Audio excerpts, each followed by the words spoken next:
नमस्कार. ग्रंथालीच्या साहित्याच्या पारावर सगळ्यांचं मनापासून स्वागत करते. सगळ्या वाचकांचं आणि सगळ्या रसिकांचं अगदी मनापासून स्वागत करते. सगळ्यांना नवीन वर्षाच्या भरभरून शुभेच्छा देते. मंडळी, नवीन वर्ष आहे, नवीन वर्षाचा नवीन दिवस आहे आणि आजचा जो साहित्याच्या पारावरचा भाग आहे तोही थोडासा नवीन स्वरूपात आणण्याचा आम्ही प्रयत्न करतोय. कसा वाटतोय ते आम्हाला जरूर कळवा. नवीन वर्ष सुरू झाले आणि येत्या 4 तारखेला म्हणजे 4 जानेवारीला इंदिराबाई संत यांची जयंती आहे. इंदिराबाई म्हणजे ओल्या उमाळ्याची कविता महाराष्ट्राला देणाऱ्या एक कवयित्री. इंदिराबाई म्हणतात, अशीच येते कधी एकदा उत्साहाला भरती ताजी आणि मनाच्या अवकाशावरी मनोरथांची आतषबाजी. खरोखरच जेव्हा नवीन वर्ष सुरू होतं ना, तेव्हा अशी अनेक मनोरथ आपल्या सगळ्यांच्या मनात फेर धरून नाचायला लागतात. इंदिराबाईंनी फार लहान वयातच लेखनाला सुरुवात केली. म्हणजे त्यांचे वडील त्यांच्याकडून काही स्तोत्र म्हणवून घेत, त्यांची आई सकाळी भोपाळ्या म्हणवून घेई आणि अशा पारंपरिक रचनांमधून त्यांची आणि कवितांची ओळख झाली. आणि मग फुलांची परडी नावाची एक वही त्यांनी तयार केली, ज्यामध्ये स्वरचित कविता होत्या. हे असं सगळं छान चालू असतानाच इंदिराबाई जेव्हा 7 वर्षाच्या होत्या तेव्हा त्यांचे वडील गेले आणि त्यानंतर तापट अशा काकांच्या धाकातच त्यांना राहावं लागलं. आणि मग ती फुलांची परडी, ती कवितांची वही, ती देखील लपवूनच ठेवावी लागली. त्यानंतर पुढे फर्ग्युसन कॉलेजमध्ये त्यांना नामा संत भेटले. पुढे त्यांचा विवाह झाला, पण दुर्दैवाने तो विवाह देखील अल्पायुषी ठरला. या सगळ्या स्थित्यंतरांमधून जाताना प्रेम, हर्ष, दुःख, वेदना, विरह ह्या सगळ्या गोष्टींमधून जाताना, हे सगळं साहताना इंदिराबाईंच्या बरोबर होती त्यांची कविता. इंदिराबाईंचे 10 कविता संग्रह प्रसिद्ध आहेत, ललित संग्रह प्रसिद्ध आहेत, काही बालसाहित्य लिहिलेलं आहे, संपादनं देखील आहेत.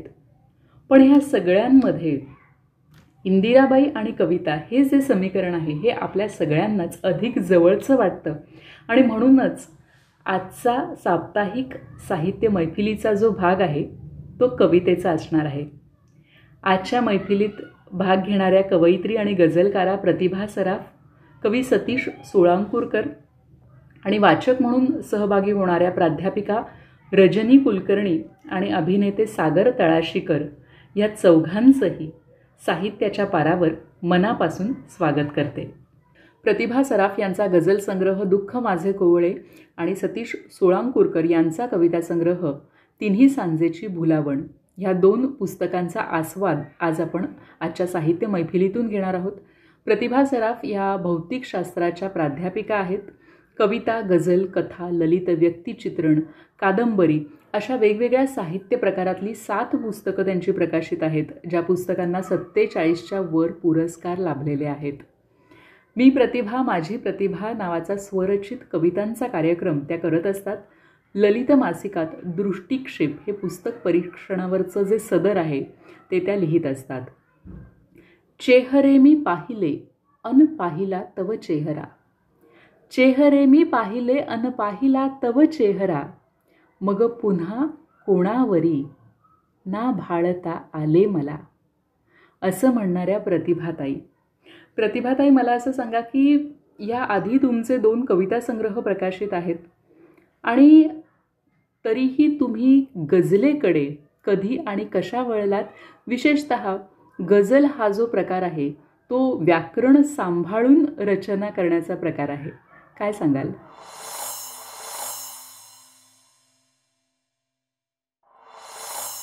नमस्कार, मी प्रतिभा सराफ. ग्रंथालीच्या साहित्याच्या पारावर या कार्यक्रमात मी माझ्या ग्रंथालीनेच प्रकाशित केलेल्या दुःख माझे कोवळे या संग्रहावर बोलणार आहे. आत्ता मृण्मयीने मला जो प्रश्न विचारला की गझलकडे कसे वळलात, मी जेव्हा नव्याने कविता लिहित होते आणि काव्य स्पर्धांमध्ये भाग घेत होते तेव्हा पनवेलच्या एका कार्यक्रमात साधारण 150 कवींनी एका काव्य स्पर्धेत भाग घेतला होता. आणि त्या कार्यक्रमामध्ये माझ्या कवितेचा 7वा किंवा 8वा नंबर असावा. पहिल्या 10 कवींना कविता सादर करण्याची संधी मिळाली आणि 10 कविता झाल्यावर त्या कार्यक्रमासाठी आलेले सुप्रसिद्ध गझलकार डॉक्टर दिलीप पांढरपट्टे यांनी मला त्यांचा संग्रह शब्द झाले सप्तरंगी भेट दिला आणि ते म्हणाले की आजच्या सगळ्याच कविता चांगल्या होत्या, पण मला सर्वात आवडलेली आजची कविता म्हणजे प्रतिभा सराफ यांची आई ही कविता.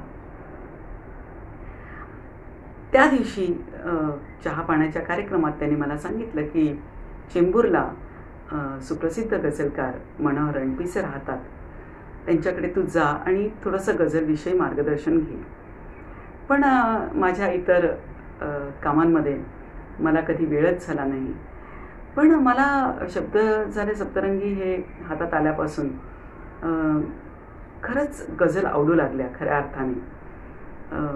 त्यानंतर एकदा माझी मैत्रीण ज्योती हिने आपल्या घरी एक छोटेखानी कार्यक्रम ठेवला होता, जिथे आनंदी यात्री प्रसाद कुलकर्णी आले होते, सुप्रसिद्ध गझलकार सदानंद डबीर आले होते, संगीता होती, मनोहर होते. एक छोटासा कार्यक्रम होता आणि त्या कार्यक्रमात आम्ही सगळ्यांनी कविता गझल म्हटल्या. त्या कार्यक्रमात डबीर सरांनी आपली एक रचना ऐकवली आणि ती रचना डोक्यात घेऊनच मी घरी आले आणि दुसऱ्याच दिवशी सकाळी डबीर सरांचा मला फोन आला आणि त्यांना मी माझा प्रसिद्ध झालेला संग्रह मात्र एक नाही हा दिलेला होता आणि तो वाचून त्यांनी मला तो फोन केला होता आणि ते म्हणाले की तुझ्या या संग्रहातील काही रचना या गझल सदृश आहेत, त्यामुळे तू उत्तम गझल लिहू शकशील. आदल्या दिवशी सरांची ऐकलेली गझल आणि दुसऱ्याच दिवशी सरांचा हा फोन, त्यामुळे खऱ्या अर्थाने मी गझलकडे वळले. आणि जेव्हा तू दुसरा प्रश्न विचारलास की ही गझल तंत्रानुगामी असते का, होय असते. आणि त्यामुळे त्याचं तंत्र शिकण्यासाठी मी केव्हाही डबीर सरांना फोन करू लागले आणि न कंटाळता त्यांनी त्याचं व्याकरण मला समजावून सांगितलं. पण त्यांनी अजून एक गोष्ट सांगितली की जितकं व्याकरण महत्त्वाचं तितकंच गझलियत ही फार महत्त्वाची आणि ती मात्र चांगला प्रतिभावान कवी असेल त्याला शक्य होते. ती मात्र शिकण्यासाठी खरंच काही वेळ जावा लागतो. एक मतला 2 शेर ऐकवते की लिहिता लिहिता अर्थ बदलले, कडवे पुढचे सुचले नाही. लिहिता लिहिता अर्थ बदलले, कडवे पुढचे सुचले नाही. यमकांना मी गोळा केले, कविता लिहिणे जमले नाही. यमकांना मी गोळा केले, कविता लिहिणे जमले नाही. दाद ऐकुनी रसिकांची मी, सुखावले पण दुखावलेही. दाद ऐकुनी रसिकांची मी, सुखावले पण दुखावलेही. वाह वाहच्या पांढरपेशा, मैफलीत मी रमले नाही. वाह वाहच्या पांढरपेशा, मैफिलीत मी रमले नाही. आणि शिरस आहे की थोडे झुकले असते तर मी नक्की चढले असते वरती. थोडे झुकले असते तर मी नक्की चढले असते वरती. संधी येता कोणापुरती, किती झुकावे कळले नाही. संधी येता कोणापुरती, किती झुकावे कळले नाही. तर अशा तऱ्हेने जेव्हा गझलचा प्रवास सुरू झाला तेव्हा सुप्रसिद्ध कवी अरुण म्हात्रे असतील किंवा प्रवीण दवणे असतील किंवा विठ्ठल वाघ असतील, या लोकांनी सुरुवातीच्या काळातच खूप कौतुक केलं आणि प्रोत्साहन दिलं आणि त्यामुळे कविता संग्रहानंतर 2 हा गझल संग्रह प्रसिद्ध झाला. सतीश सुळांपूरकर हे भाभा अनुसंधान केंद्रामध्ये कार्यरत आहेत. 6 कविता संग्रह, 2 ललित लेख संग्रह त्यांचे प्रकाशित आहेत. ध्वनिमुद्रिका देखील त्यांच्या कवितांच्या झालेल्या आहेत आणि वेगवेगळे जे आकाशवाणी केंद्र आहेत किंवा दूरदर्शनच्या ज्या वेगवेगळ्या वाहिन्या आहेत त्यांच्यावर त्यांनी कविता सादरीकरण केलेलं आहे. अणुऊर्जा आयोग भारत सरकारद्वारा मेरिटोरियस अवॉर्ड त्यांना मिळालेला आहे. जनकवी पी सावळाराम पुरस्कार, पद्मश्री दया पवार पुरस्कार, आविष्कार ठाणेभूषण पुरस्कार असे अनेक पुरस्कार त्यांना लाभलेले आहेत. त्याचप्रमाणे भाभा अणुसंधान केंद्र, मराठी विज्ञान परिषद यांच्यासाठी शीर्षकं गीतं त्यांनी लिहिलेली आहेत. मला वाटतं की हे सगळे पुरस्कार त्यांना लाभलेले आहेतच, पण आणखी एक अतिशय महत्त्वाची गोष्ट त्यांच्या बाबतीत घडलेली आहे, म्हणजे ते स्वतः इंदिराबाई संत यांना भेटलेले आहेत. इंदिराबाईंनी त्यांच्या कविता वाचलेल्या आहेत आणि त्या कवितांवर इंदिराबाई बोलल्या देखील आहेत. मला असं वाटतं की हा कुठल्याही कवीसाठी एक फार मोठा पुरस्कार आहे. कविता त्यांच्यासाठी काय आहे हे आपण जाणून घेणार आहोत. तर सतीशजी, मला असं सांगा की कविता तुम्हाला कधी भेटली, कुठे भेटली, आणि असा कधी विचार तुमच्या मनात आलाय का हो की कविता नसती तर काय झालं असतं?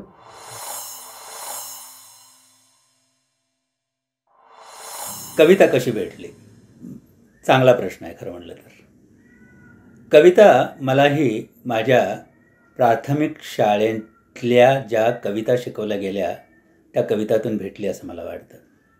त्यावेळेला ज्या कविता आम्हाला शिकवल्या गेल्या त्या सगळ्या कवितांचा प्रभाव माझ्यावर तेव्हाही होता, आजही आहे. मला वाचनाची प्रचंड आवड होती जी माझ्या आईकडून आली आणि त्यातूनच मला कवितेची वाट मिळत गेली असं मला वाटतं. 8वी-9वीत असताना मी पहिली कविता लिहिली आणि त्यानंतर माझ्या कवितेचा प्रवास सुरू झाला असं मला वाटतं.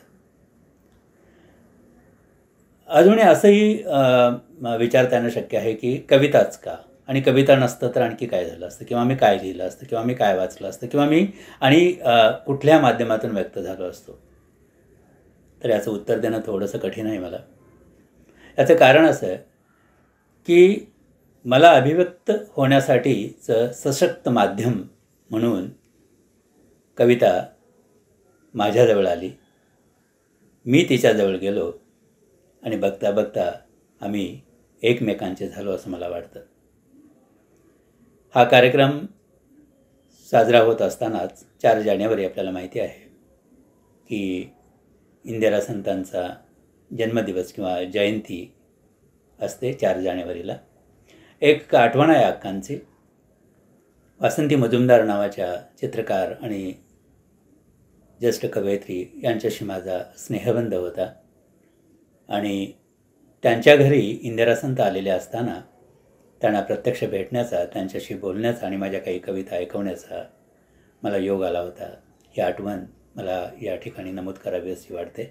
आणि त्यावेळेला जेव्हा मी कविता, अर्थात त्यावेळेला माझ्या त्या पत्रास, कारण की या कविता संग्रहाचं कामही सुरू होतं, तेव्हा अक्का म्हणाल्या होत्या की छंदामध्ये तुम्ही कविता लिहिता, मुक्तछंदामध्येही लिहिता, दोन्ही उत्तम प्रकारे लिहू शकता, पण अभिव्यक्त होण्यासाठी मुक्तछंद हा तुमच्यासाठी योग्य आहे असं मला वाटतं, असं तेव्हा अक्काने मला सांगितलेलं होतं.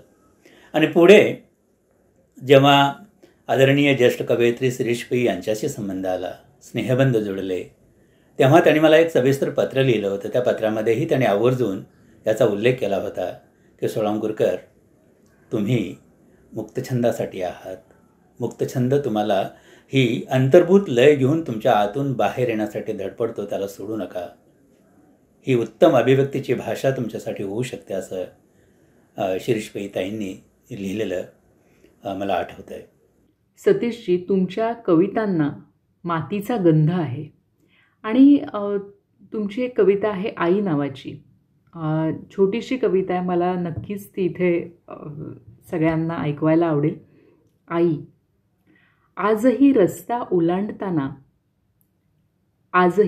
ओलांडताना आई घट्ट धरून ठेवते माझा हात. अगदी लहानपणी मला शाळेत पोहोचवताना धरून ठेवायची तसा. रात्री गाढ झोपेत सुद्धा पकडून ठेवते ती स्वतःचा उजवा हात डाव्या हाताने घट्ट. स्वप्नामध्ये सुद्धा मी एकट्याने रस्ता ओलांडू नये म्हणून. मी जसा जसा मोठा होत जात आहे ती अजून लहान लहान होत जाते आहे. तिच्या मोठेपणाची सावली मला पुरून उरते आहे. तिच्या मोठेपणाची सावली मला पुरून उरते आहे. अशा ह्या ज्या कविता आहेत त्या ऐकल्यावर असं कुठेतरी थांबावं लागतं. म्हणजे त्या कवितेचा प्रभाव इतका असतो की वाचक म्हणून मला असं वाटतं की थांबावं लागतं थोडा वेळ. तर कवी म्हणून तुम्हाला काय वाटतं याबद्दल? हो, तुम्ही म्हणता ते अगदी बरोबर आहे. माझ्या कविता वाचताना थोडंसं थांबावं लागतं, कारण तो जो अनुभव आहे तो अनुभव आपल्याकडे येत असताना त्याचा धक्का आपल्याला जाणवतो, असं अनेक वाचकांनी मला सांगितलेलं आहे. अजून एक मुद्दा तुम्ही जो म्हणाला तोही बरोबर आहे की या सगळ्या कवितांच्यामध्ये गावाकडचे अनुभव अधोरेखित होताना दिसतात. आणि ते तसं साहजिकच आहे. त्याचं कारण असं आहे की माझं सगळं बालपण हे सोळांकुर नावाच्या अतिशय छोट्या पण तितक्याच निसर्गरम्य खेडेगावामध्ये गेलेलं आहे. तिकडचा सगळा निसर्ग, ती शाळा, ती नदी, ती देवळं, तो सवतीचा कडा, तो पारदेव, ह्या सगळ्या गोष्टी आणि तिकडची ती शेती भाती आणि त्या शेताभातांमध्ये राबणारी सगळी मंडळी ही मी जवळून पाहिलेली आहेत. आणि त्यांचे अनुभव माझ्या कवितांमधून जागोजागी येताना आपल्याला दिसतात, जाणवतात. आणि त्यातून वेगळं असं होता येत नाही. म्हणजे मलाच कधी कधी आश्चर्य वाटतं की गेली जवळजवळ 35हून अधिक वर्ष मी मुंबईमध्ये राहतो आहे, पण शहराच्या बाबतीतल्या किंवा शहराचा आशय आणि विषय असलेल्या कविता फार कमी लिहिल्या गेल्या माझ्याकडून. आजही जी कविता मला सापडते, भेटते, ती गावाकडच्या मातीचा गंध घेऊन येते असं मला वाटतं. 4 जानेवारीला इंदिरा संत यांची जयंती आहे आणि प्रतिभाताई ज्येष्ठ गझलकार सदानंद डबीर यांनी तुमच्या कवितांबद्दल असं लिहिलेलं आहे की प्रतिभा सराफ यांच्या काही कवितांमध्ये इंदिरा संतांच्या त्याच दुःखाचा प्रवाह जाणवतो. त्यांनी पुढे असंही लिहिलं की अर्थात ते अनुकरण नाही. ह्याच अनुषंगाने मला दुःख माझे कोवळे ह्या शीर्षकाची पार्श्वभूमी जाणून घ्यायला आवडेल. हो, माझ्या आयुष्यात एक काळ असा आला की मी केवळ गझल लिहित होते आणि त्याच्यात मी एक अशी गझल लिहिली होती की माळले कवटाळले मी दुःख माझे कोवळे, माळले कवटाळले मी दुःख माझे कोवळे, एकटीने भोगले मी दुःख माझे कोवळे. त्रस्त एकाकी जिण्याचा भार जेव्हा वाढला, त्रस्त एकाकी जिण्याचा भार जेव्हा वाढला, साथ आहे बोलले मी दुःख माझे कोवळे, साथ आहे बोलले मी दुःख माझे कोवळे. आणि या संग्रहातनं बहुतेक गझल या दुःखाच्या आहेत आणि म्हणूनच या संग्रहाचं नाव मी दुःख माझे कोवळे असं ठेवलं. सतीशजी, तुमच्या 8 पुस्तकांपैकी तिन्ही सांजेची भुलावण हे पुस्तकच आजच्या मैफिलीसाठी निवडावं असं तुम्हाला का वाटलं? अर्थात प्रत्येक कवीसाठी, लेखकासाठी त्याची प्रत्येक कलाकृती ही खास असते, पण विशेषतः हे पुस्तक जे आहे तिन्ही सांजेची भुलावण हे तुमच्यासाठी काय आहे? याआधी माझे 6 कविता संग्रह आणि 2 ललित लेख संग्रहही प्रकाशित झालेले आहेत. तिन्ही सांजेची भुलावण यामध्ये तिन्ही सांजेच्या सगळ्या प्रहरांच्या कविता एकत्रित करण्यात आलेल्या आहेत. तिन्ही सांज हा माझा आवडता प्रहर आहे. दिवस अजून संपायचा आहे, रात्र अजून सुरू व्हायची आहे आणि एका मधल्याशा गूढ पारावर आपण उभे राहतो. तो प्रहर असतो तिन्ही सांजेचा आणि तो मला खूप जवळचा असा वाटत आलेला आहे. हे एक कारण. आणि दुसरं असं की माझा पहिला कविता संग्रह हा 1993 साली प्रकाशित झाला, पत्रास कारणके नावाचा. तिन्ही सांजेची भुलावण ज्यावेळेला प्रकाशित होत होता ते साल होतं 2018 आणि पहिल्या माझ्या कविता संग्रहाला 25 वर्ष पूर्ण होत होती. आणि म्हणून 25 वर्ष पूर्ण होत असतानाचा हा संग्रह म्हणून या संग्रहाबद्दल मला विशेष ओढ आहे आणि म्हणून हा संग्रह आज आपल्याशी गप्पा मारताना मी निवडलेला आहे. अभिनेते सागर तळाशीकर यांना आपण वेगवेगळ्या माध्यमांमधून पाहत असतो, ऐकत असतो. सतीश सोळांकूरकर यांचा रुजवात हा जो संग्रह आहे, ही जी दीर्घ कविता आहे, ती सागर तळाशीकर यांनी त्याचं उत्तम अभिवाचन केलं होतं. आज तिन्ही सांजेची भुलावण ह्या कविता संग्रहाबद्दल एक वाचक म्हणून त्यांना काय वाटतं ऐकूया. सतीश सोळांकूरकर हे भाभा अणु संशोधन केंद्र मुंबई इथं काम करतात. म्हणजे त्याच्या आजूबाजूला सगळे शास्त्रज्ञ वावरत असतात, क्लिष्ट भाषा, अवघड विषय, तरी पण त्यांना कविता सुचतात कशा, हा एक वेगळा संशोधनाचा विषय आहे. त्यावर आपण नंतर कधीतरी गप्पा मारू. तर सतीश सोळांकूरकर यांची आणि माझी पहिली भेट मी ठाण्यामध्ये राहायला आल्यानंतर झाली. रुजवात नावाची त्यांची एक दीर्घ कविता आहे. त्याच्या प्रकाशन समारंभामध्ये ती कविता मी अभिवाचन केलं होतं म्हणा किंवा काव्य वाचन केलं होतं म्हणा, मी सादर केली होती. आणि ती वाचताना मला जाणवत गेलं की या माणसाचं जगण्याकडे बघण्याचा एक वेगळाच दृष्टिकोन आहे. हलक्या फुलक्या कविता करणं, प्रेम कविता करणं आणि नुसती वारंवार पुस्तकं छापणं हा यांचा प्रांत नाही आहे. कविवर्य ग्रेस यांच्या मैत्रीचा आनंद त्यांना खूप मिळालेला आहे. हे दोघं खूप चांगले मित्र होते आणि त्यांच्या लिखाणाचा काहीसा प्रभाव मला सोळांकूरकरांच्यावर जाणवत राहतो. पण त्यांचं ते अनुकरण अजिबात नाही आहे. त्यांची एक स्वतंत्र शैली आहे, पण एखाद्या चांगल्या गोष्टीचा प्रभाव एखाद्या गोष्टीला आणखी चांगला करत जातो, तसा त्यांच्या लिखाणामध्ये पडत गेलेला त्यांचा प्रभाव आणि त्यांचं उत्तम लिखाण मला जाणवत गेलं. रुजवातमध्ये ते मृत्यूसंदर्भात बोलतात, जगण्यासंदर्भात बोलतात आणि मग जाणवतं की या माणसाचा जगण्याकडे बघण्याचा एक वेगळाच दृष्टिकोन आहे आणि तो खूप महत्त्वाचा आहे. त्यांचं लिखाण त्यामुळेच खूप वेगळं ठरतं. त्याच्यानंतर त्यांचा दुसरा एक काव्यसंग्रह आला होता, तिन्ही सांजेची भुलावण.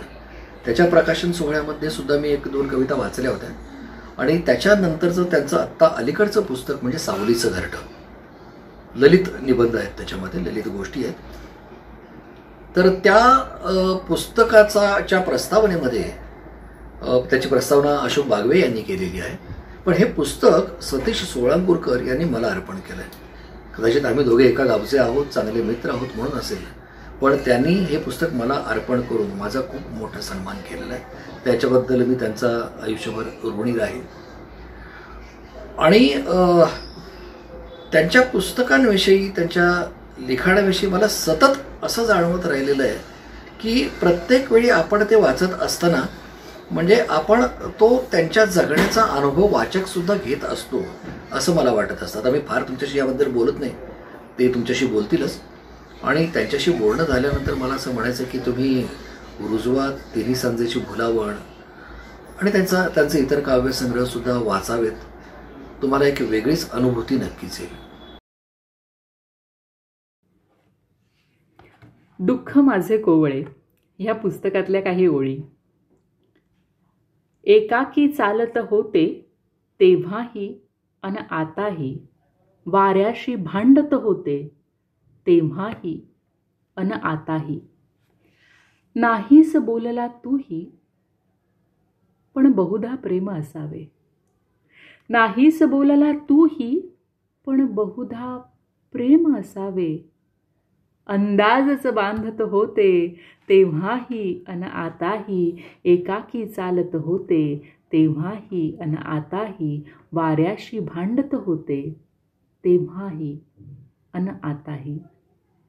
प्रतिभाताई, गझल जी असते ना ती खरं तर परिपूर्ण असतेच, पण त्या गझलेला जेव्हा संगीत लाभतं आणि त्या गझलेचं जेव्हा गाणं होतं तेव्हा काय वाटतं हो? होय मृण्मयी, अगदी बरोबर. कसं असतं ना की कविता आवडणारे सगळेच असतात असं नाही, पण गाणं आवडणारे बहुतेक सगळे असतात. आणि आपल्या कवितेचं गाणं होणं यासारखा दुसरा आनंद नाही. आणि हा आनंद मला अनेकांनी दिला. दस्तूरखुद्द प्रसिद्ध संगीतकार यशवंत देवांनी माझ्या जवळजवळ 10 गझलला संगीत दिलं. आणि त्यानंतर सुमित्रा सामंत या तर आता मी प्रतिभा माझी प्रतिभा या कार्यक्रमात माझ्या बरोबरीने जसं 100 कार्यक्रमामध्ये त्यांनी माझ्या गझला गायलेल्या आहेत. आणि आता औरंगाबादच्या वैशाली कोतळीकर यांनी सुद्धा माझ्याबरोबर 1-2 मी प्रतिभा माझी प्रतिभाचे प्रयोग केले. तर माझ्या गझल या संगीतकारांच्या आणि गायकांच्या तोंडून जेव्हा मी स्वतःही ऐकते तेव्हा मला खूप आनंद मिळतो. वाचक रजनी कुलकर्णी आणि प्रतिभा सराफ या आचार्य आणि मराठे या मुंबईतील महाविद्यालयामध्ये भौतिकशास्त्राच्या प्राध्यापक आहेत आणि दोघी अतिशय गाढ मैत्रिणी आहेत. रजनी कुलकर्णी ह्या उत्तम वाचक आहेतच, पण प्रतिभा सराफ यांच्या प्रत्येक साहित्यकृतीच्या त्या पहिल्या वाचक आहेत.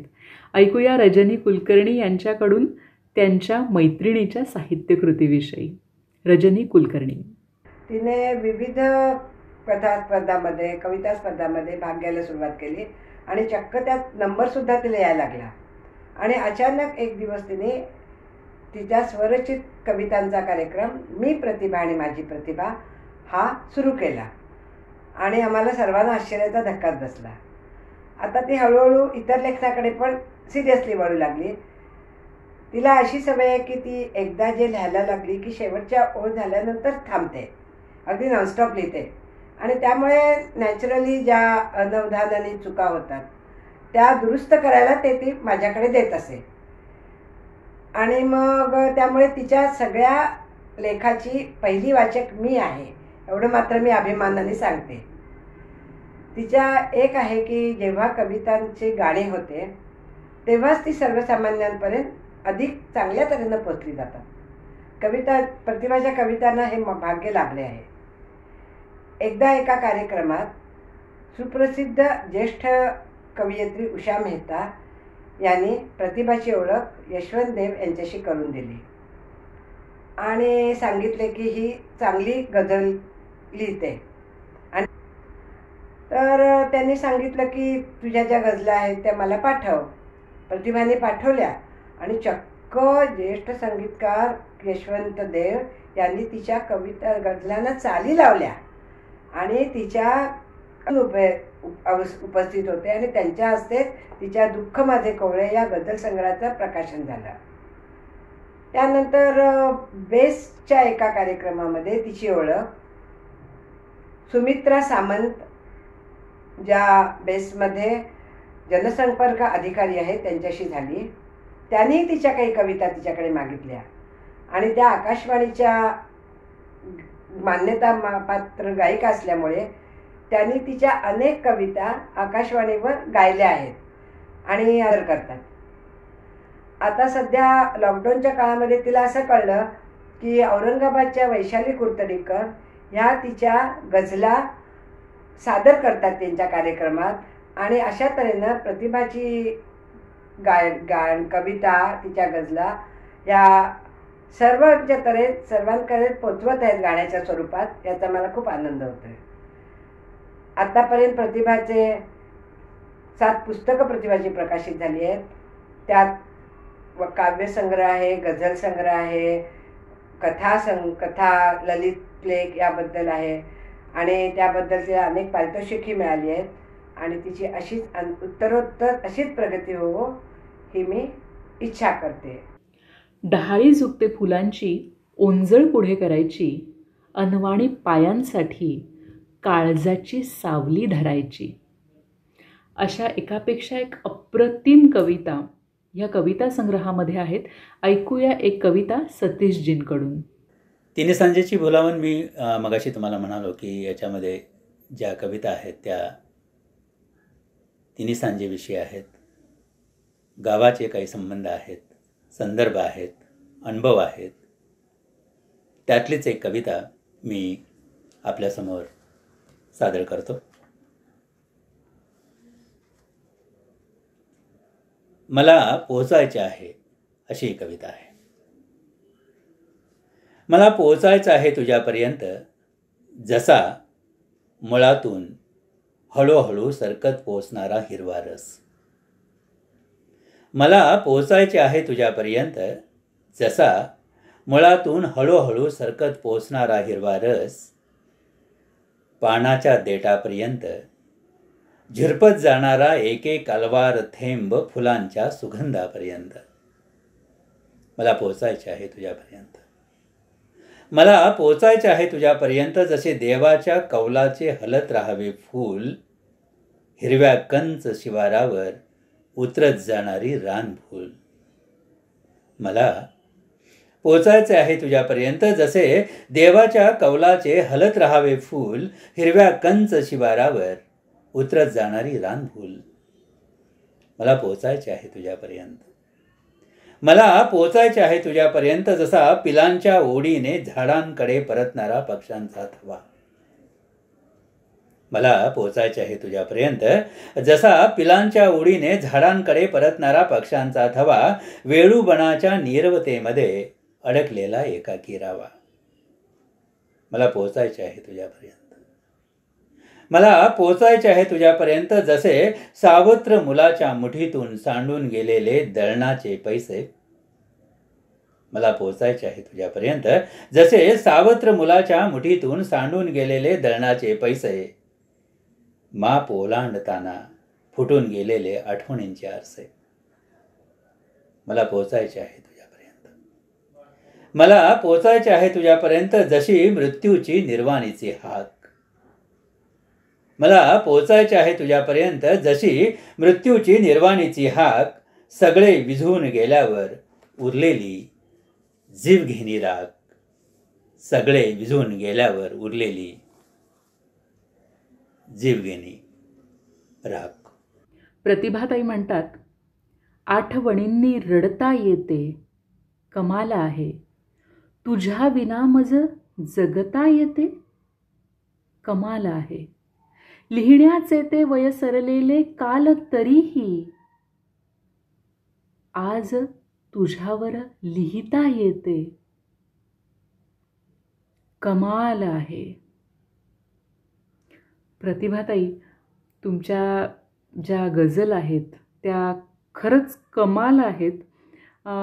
मला असं सांगा की गझल लिहिण्याची प्रक्रिया ही प्रत्येकाची वेगवेगळी असेल, पण तुमची कशी आहे? म्हणजे तुम्ही सलग गझल लिहिता की शेर आहेत गझलेतले ते वेगवेगळे लिहिले जातात? असं म्हणतात की प्रत्येक शेर ही एक स्वतंत्र कविता असते. तर हे जे लिखाण असतं ते कशा पद्धतीनं होतं हे तर सांगाच, पण त्यानंतर तुमची एखादी गझल देखील आम्हाला नक्की ऐकवा.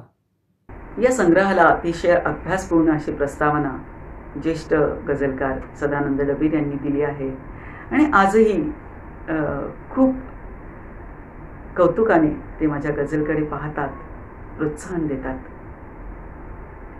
जसं तू विचारलंस आत्ता की पूर्ण गझल एका वेळेस सुचते का, तर असं काही नाही मृण्मयी. एकदा मी आणि माझे पती महाबळेश्वरला गेलो होतो आणि तिथे उन्हाळ्याच्या दिवसात अचानक पाऊस सुरू झाला. तो पहिला पाऊस असल्यामुळे मी त्याला आग्रहाने पावसात भिजायला घेऊन गेले आणि आम्ही तिथून परतल्यावर त्याला दरदरून ताप भरला. तेव्हा मी अशा 2 ओळी लिहिल्या की चिंब भिजणे सोसलेना ओल त्याला बाधली. चिंब भिजणे सोसलेना ओल त्याला बाधली. धुंद भोळ्या पावसाला डाव लावे लागले. आणि आम्ही आयुष्यात परत कधी एकत्र पावसात भिजलो नाही. आणि खूप नंतर ही गझल मी पूर्ण केली 3-4 वर्षानंतर की जीव घेण्या आठवांना बाळगावे लागले. जीव घेण्या आठवांना बाळगावे लागले. ते नकोसे श्वासही मज घेत जावे लागले. ते नकोसे श्वासही मज घेत जावे लागले. चिंब भिजणे सोसलेना ओल त्याला बाधली. चिंब भिजणे सोसलेना ओल त्याला बादली. धुंद भोळ्या पावसाला डाव लावे लागले. धुंद भोळ्या पावसाला डाव लावे लागले. आणि मी सुखाला जा म्हणाले एकदा वेड्या क्षणी. मी सुखाला जा म्हणाले एकदा वेड्या क्षणी. ते सखा सोडून जाता आठवावे लागले. ते सखा सोडून जाता आठवावे लागले.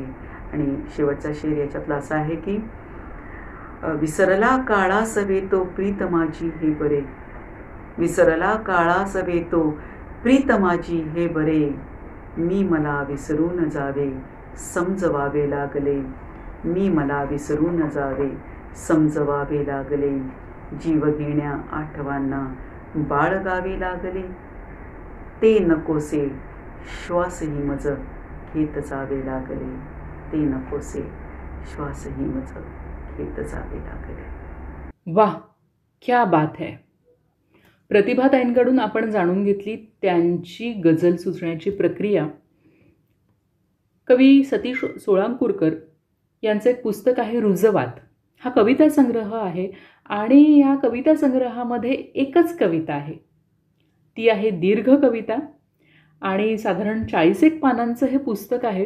तर ह्या मागची जी प्रक्रिया आहे ती देखील जाणून घ्यायला सतीशजी आम्हाला नक्की आवडेल. काय सांगाल तुम्ही? ही कविता